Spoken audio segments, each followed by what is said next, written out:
Hi Mortgage Heroes, Andy Cruz here in Business Development, and this is your weekly video newsletter. Today we're going to actually talk about the most recent Case-Shiller CoreLogic Home Price Index report, and it has to do with the appreciation of real estate over the last year, as well as the inventory numbers that we've been talking about for weeks, and also their forecast for 2021. So first up, I have something really interesting to talk to you about, which is in August of 19 to August of 20, we actually had a 5.2% increase in home values nationwide. Now that's crazy because you're talking about all of the whole country where we have millions of homes, and during a time when you have a pandemic, people staying home, loss of jobs rampantly, business closures, you have all this like negative stuff happening economically.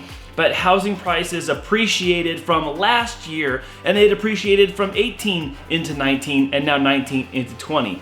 So it just like blows my mind. But here's what's interesting is inventory is tight, and that I think is causing some of the home values to stay put or increase. And we've been talking about this for weeks now, where you have low inventory, prices in real estate stabilize because there's more buyers than there are sellers, and buyers are outbidding each other, which is helping keep prices stabilized or even making prices go up a little bit in certain parts of the country. And we even see that locally here in San Diego.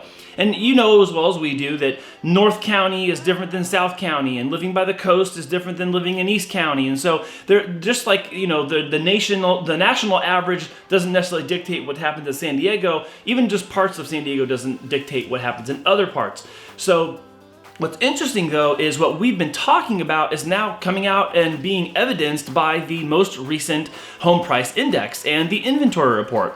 And here's the thing that I think, you know, puts us on the map quite literally. For the month of August 2020, San Diego had the highest appreciation of home value in the country. And the map you're looking at right here shows the top 10 cities that had appreciation in value in the month of October 2020, and San Diego was number one.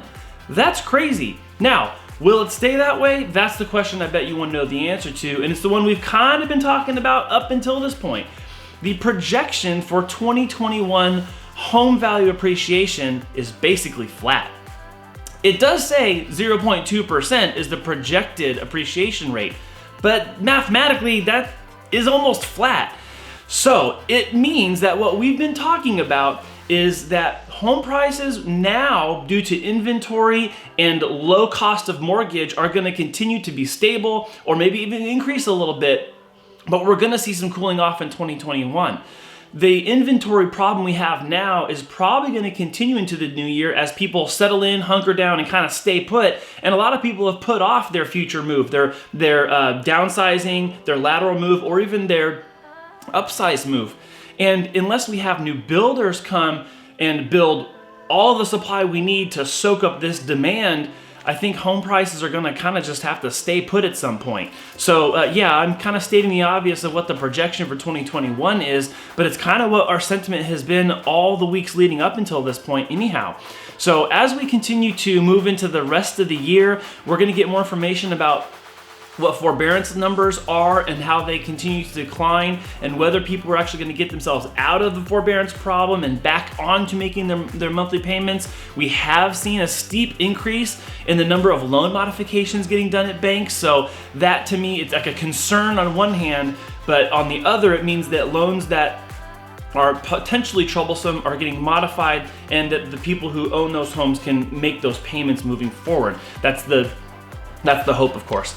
So I think that there's still a lot of interesting information that's going to come out between now and the end of 2020.